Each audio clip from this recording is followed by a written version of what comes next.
माधवदास जी इतने बड़े भक्त थे कि पूरे जगन्नाथपुरी में वो जहां से निकलते थे सब लोग उनका गुणगान गाते थे, सब लोग उनको प्रणाम करते थे, बोले जय हो, श्री माधवदास जी को प्रणाम करते थे। माधवदास जी को ये चीज बड़ी दुखी लगती थी। भक्त को कभी भी सम्मान सुनने की इच्छा नहीं होनी चाहिए। तो श्री माधवदास जी ने विचार किया, क्या करूं, सबसे दूर हो जाऊं थोड़ा, इतना सम्मान क्यों दे रहे हैं ठाकुर जी। तो श्री माधवदास जी ने जहां वो नियमित रूप से प्रसाद पाने जाते थे, वहां के लोग रोज नया नया श्रृंगार करके पूरे घर को सजाते, रोज बंगले बनाते, रोज नई नई तरीके से माधवदास जी का स्वागत करते। माधवदास जी बोले कि अब क्या करूं, इतना सम्मान मुझसे पच नहीं रहा है, मुझे लग रहा है ठाकुर जी मुझे दूर कर रहे हैं। तो माधवदास जी ने अपना स्थान बदल दिया।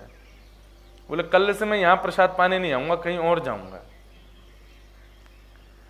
तो माधवदास जी ने एक घर खोजा, और वो घर कैसा था, बोले गलियों में घूम रहे थे जगन्नाथपुरी में, तभी एक गली में पहुंचे तो वहां एक बूढ़ी माता, बड़ी चिड़ोकली मैया और बड़ी तेज तर्रार मैया, कभी पड़ोसियों को मारे, कभी किसी को गाली देवे, कभी किसी से उल्टा सीधा बोल दे, और पूरा मोहल्ला उससे डरता था। क्यों? वो सबको सुनाती थी। माधवदास जी बोले ये घर बढ़िया है, कल से यहीं भोजन पाने आएंगे। एक दिन पहुंच गए माधवदास जी। मैया बोली अरे आप तो माधवदास जी हो? बोले हाँ हाँ मैया वही हूँ, वो जगन्नाथपुरी में बड़े आपके चर्चे होते हैं, कैसे आए मेरे यहाँ? बोले मैया आपके यहाँ भोजन पाने आए। अब मैया तो मेरे यहाँ भोजन पाओगे? बोले हाँ, हमने तो पा लिया भोजन, तो क्या हो गया मैया, दोबारा बना दो। अब उसको इतना तो लगा कि चलो संत आए हैं, इतने बड़े संत आए हैं, कुछ तो बना दूं। बनू के उसने माधवदास जी को पवा दिया। माधवदास जी बोले ठीक है, चले गए। दूसरे दिन माधवदास जी फिर आ गए। मैया बोली आज कैसे बाबा? बोले प्रसाद पाने आए। तो मैया को लगा इनको कल ज्यादा स्वाद आ गया, इसलिए अब तो ये तो रोज आएंगे। आज मैया ने जानबूझ के जबरदस्ती नमक ज्यादा, किसी में मिर्च ज्यादा, किसी में नींबू ज्यादा। बोले इनको थोड़ा खट्टा लगेगा, मिर्च लगेगी, तो कल से आएंगे तो भी नहीं। माधवदास जी को दिया। माधवदास जी ने जैसे ही स्वाद लिया तो पता तो चल गया था कि नमक तेज जानबूझ के किया है, मिर्च तेज जानबूझ के करी है। और बार बार पूछ और रही थी कैसा बना भोजन। माधवदास जी बोले बहुत सुंदर, आज बहुत कल से भी ज्यादा स्वाद है। मैया बोली बाबा को मुझे लगता है नमक मिर्च लगती नहीं है, कल से मैं डालूंगी ही नहीं। परसों फिर माधवदास जी पहुंच गए, आज उसने नमक और कुछ डाला ही नहीं। आज फिर बोले बाबा सब ठीक है ना, कोई कमी तो नहीं? बोले बहुत स्वाद मैया, हर दिन एक नवीन स्वाद मिल रहा है, बहुत आनंद आ रहा है। माधवदास जी को तो वो सम्मान से बचना था, इसलिए उन्होंने अपना जगह ढूंढ ली। और यहाँ वो मैया तो बड़ी परेशान, बोले ये रोज आ जाते हैं। आज वो इतनी चिढ़के बैठी थी, बोले आज आंधया बाबा है, मैंने कहा किया या को काई को रोज आ जाए। जैसे ही माधवदास जी आए तो मैया से बोले मैया भिक्षा कराओ। बोले बाबा जरूरी थोड़ी है अन्न की भिक्षा रोज चले। बोले नहीं कुछ भी चलती है भिक्षा तो उस समय वो मैया पोंछा लगा रही थी तो चिड़ में आई, बोले ले तो फिर ये ले भिक्षा। वो पोंछा ही उठा के माधवदास जी पे फेंक दिया। माधवदास जी बोले कि भिक्षा तो स्वीकार है, चाहे किसी भी रूप में मिले। वो पोंछा लेकर के माधवदास जी हृदय से लगा के चले गए।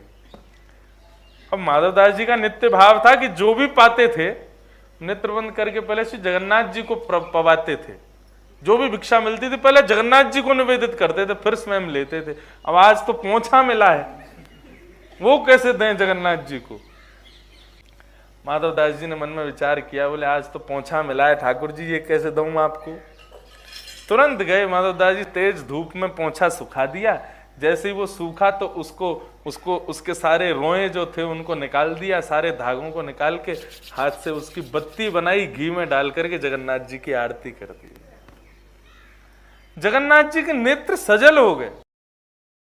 माधवदास जी जगन्नाथपुरी में विराजते थे और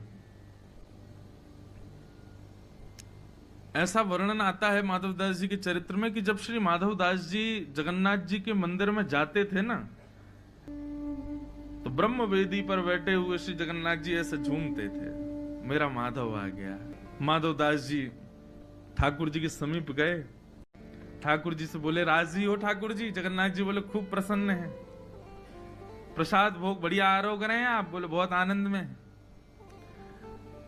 माधव दास जी बोले ठाकुर जी मेरी एक इच्छा हो रही है। बोले क्या? बोले कि मैं वृंदावन जा रहा हूं आपकी लीला भूमि का दर्शन करने।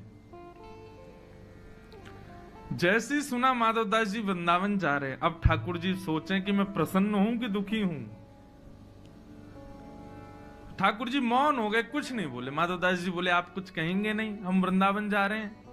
जगन्नाथ जी बोले क्या कहूं, स्थान ऐसा है कि मैं तुमको रोक नहीं सकता जाने से, लेकिन मन कह रहा है कि तुम्हारे बिना रहूंगा कैसे, मेरा मन कैसे लगेगा। माधवदास हम तो रोज तुम्हारे लिए यहां सज के तैयार होते हैं, ये भले ही सब लोग दर्शन करते हो, लेकिन मेरे को प्रतीक्षा तुम्हारी रहती है कि तुम आ रहे होंगे और तुम वृंदावन चले जाओगे।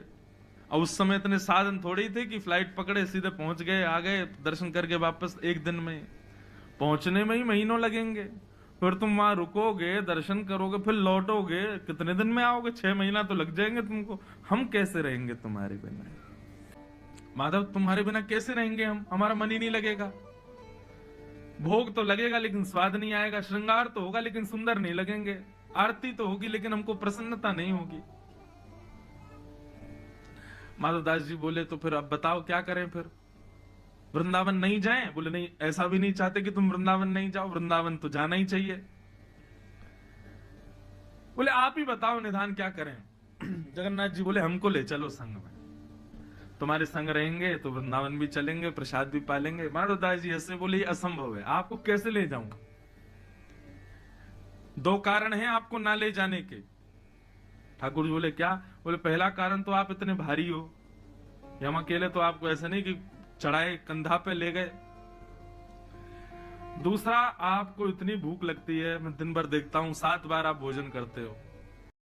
तो जगन्नाथ जी बोले हम हल्के हो जाएंगे, और रही बात भूख की तो हम भूखे रह लेंगे, व्रत कर लेंगे। वृंदावन जाने के लिए व्रत करना पड़े तो मंजूर है, लेकिन वृंदावन ले चलो।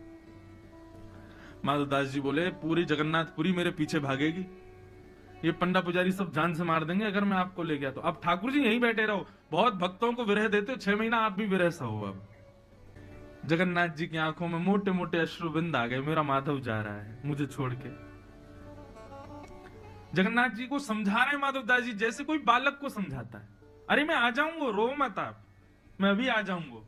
सोचो कैसी भक्ति माधवदास की। उसके मंदिर से निकलने पर श्री जगन्नाथ जी विरहातुर हो रहे हैं। बार बार माधवदास जी से कहें कि मत जाओ, अरे रास्ता बड़ा दुर्गम है, रास्ते में तुमको बड़ी आदि व्याधि हो जाएंगी, ऐसे हो जाएगा, लेकिन चाहते भी हैं कि वृंदावन जाए। और 6 महीना का अवकाश दे करके माधवदास जी चले गए। उस दिन जगन्नाथपुरी में घनघोर बारिश हुई, मानो जगन्नाथ जी रो रहे हैं, मेरा माधव जा रहा है।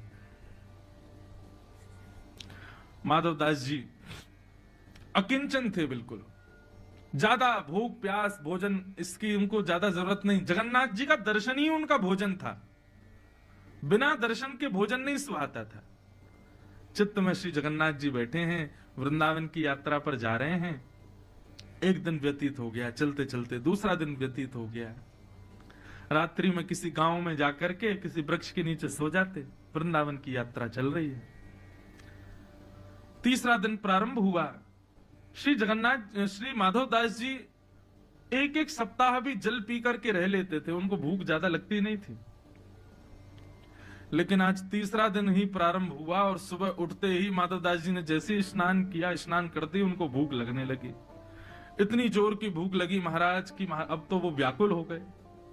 माधवदास जी मन में विचार करें कि इतनी व्याकुलता मुझे संपूर्ण जीवन में नहीं हुई, मुझे इतनी व्याकुलता क्यों हो रही है, मुझे इतनी भूख क्यों लग रही है, मुझे इतने अन्न की प्यास क्यों लग रही है। फल ढूंढने लगे, नहीं फल मिले तो व्याकुल हो गए, कहां जाऊं, क्या खाऊं। तभी एक गांव दिखाई दिया। माधवदास जी दौड़ करके गए और किसी का गेट खटखटाने लगे। एक बुजुर्ग मैया बाहर आई, बोले मैया मैं आपके आगे हाथ जोड़ रहा हूं, मुझे आप कैसे भी करके कुछ पवा दीजिए, मुझे बहुत तेज भूख लगी है। अरे बाबा ने डटो बिराजो। बोले अब रुकने का समय नहीं है, कच्चे चावल बन जाए, रूखी रोटी दो, कुछ भी दो, और कुछ नहीं तो आटा ही दे दो, मैं खा लूंगा, मेरा पेट भर जाए। इतनी व्याकुलता। मैया ने रोटी सब्जी आदि सब पात्र में रख करके माधव दास जी को दी। माधव दास जी तो ना देखें कि कैसे क्या खाना है, बस खाते जा रहे हैं, खाते जा रहे हैं। सामने बुजुर्ग मैया आकर के बैठ गए, बोले बाबा ने आराम थे, ने धीरे थे, अरे भैया गले में अटक जाएगा, ने प्रेम ते पाओ, और अकेले अकेले पाए जा रहे हो, इतनो सारो खाए जाओ, बगल में नेक सो सांवरो सो बालक बैठो, या तो खवाओ। माधव दास जी बोले कौन बालक बैठा है? बोले आपके बगल में देखो कितनो प्यारो सो बालक बैठो है, बेचारो ऐसे टुकुर टुकुर आपकी थाली की ओर देख रहा, उसको क्यों नहीं पवा रहे हो? माधव दास जी के साथ कोई नहीं था। माधव दास जी बोले मैया मैं अकेला बैठा हूं, यहाँ पे कोई नहीं है मेरे साथ। अरे बाबा मुझे तो लगा भूख रोटी चावल देख करके आप ये भी भूल गए कि एक नेक्स्ट से बालक आपके बगल में बैठो। माधव दास जी बोले बैठा कहाँ है, मुझे तो नहीं दिख रहा। बोले बगल में बैठा है। बोले कैसा दिखता है बताओ? बोले बड़े बड़े नेत्र हैं, सांवला सा स्वरूप है, और ऐसे छोटा सा बालक है, घुंघराले केश हैं। जैसे रूप कांति का वर्णन किया माधव दास जी समझ गए। बोले जगन्नाथ जी संग ही चल रहे हैं। तभी मैं कहूं मुझे भूख क्यों लग रही है, क्योंकि 3 दिन से तो कुछ पाया नहीं है। अब हम तो सह लेते हैं कब 1 सप्ताह तक भूख, इनसे सहन नहीं हो रही, इसलिए मुझे भूख लग रही है। माधव दास जी को तो दिखे नहीं ठाकुर जी। माधव दास जी प्रसाद पा करके बाहर आए, नेत्र बंद करके जगन्नाथ जी का स्मरण किया। बोले जय जय, मैंने मना करी ना, आप मत चलिए, आपसे भूख सहन नहीं होगी, आप आ गए।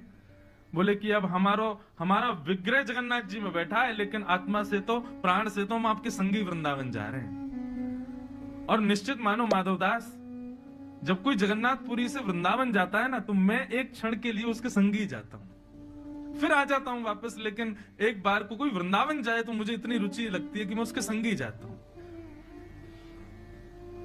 माधव दास जी बोले अब क्या करें, आपको तो बार बार भूख लगेगी। अब तो यही हो गया कि माधव दास जी दिन में 8 बार भोजन कर करके पहुंचे वृंदावन। क्यों? ठाकुर जी संग चल रहे। वृंदावन पहुंचे। अब तो माधव दास जी की स्थिति ये कि उनको थोड़ी में देर में ही भूख लगे, आप परेशान हो गए। बोले काय को चले आए आप संग में?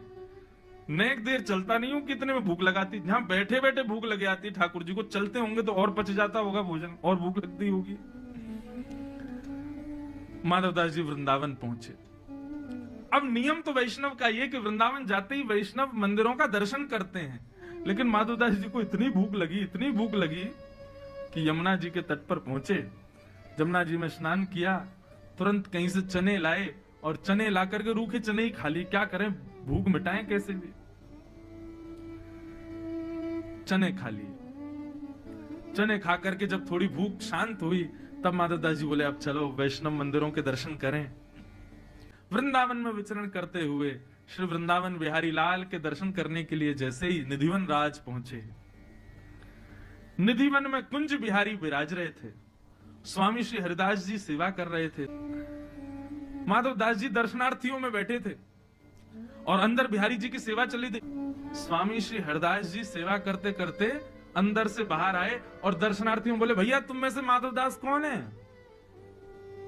माधव दास जी बोले इनको मेरा नाम कैसे पता है? माधव दास जी बोले भैया हम हैं। बोले तुम जगन्नाथपुरी से आए हो? बोले हाँ आया तो जगन्नाथ। आपको कैसे पता मेरा नाम? आपको कैसे पता मैं जगन्नाथ? मैं तो पहली बार वृंदावन आया हूं। बोले अरे हमारे बिहारी जी ने तेरा नाम बतायो है। माधव दास जी तो व्याकुल हो गए। बोले बिहारी जी भी जानते हैं मुझे? जगन्नाथ बिहारी जी में कोई अंतर थोड़ी, एक ही है। स्वामी श्री हरिदास जी बोले इतको आओ। माधव दास जी उठ करके गए, स्वामी जी के पास में जाकर के बैठे। स्वामी जी से बोले बताइए ना बिहारी जी को मेरा नाम कैसे पता, उनको कैसे पता मैं जगन्नाथपुरी से आया हूं? तो बताओ एक ही तो है जगन्नाथ जी और वो। तो माधव दास जी बोले क्या बोला बिहारी जी ने? बोले बिहारी जी ने ये बोलो कि मैंने भोग रखो ठाकुर जी के आगे, और जैसे ही भोग रखो तो बोले भूख ना लग रही। मैंने क्यों? आप तो भोजन देख करके मचल जाते हो, आज कह रहे हो भूख ना लग रही। बोले अरे कहा करूं, माधव दास आया माने मुझको रूखा चने खवा दिए, और रूखे चने खावे तो मेरा पूरा गलो सूख गया, मेरा पेट भर गया। रूखे चने ही मेरा पेट भर दिया आज वाने। माधव दास जी ने जैसे ही सुना कि मैं तो जमुना जी के किनारे बैठ के प्रसाद पा रहा था, चने पा रहा था, क्यों जगन्नाथ जी मेरे संग हैं, लेकिन मेरे पाने से ठाकुर जी तृप्त हो रहे हैं, ये बात सुनकर के माधव दास जी भाव विभोर हो गए।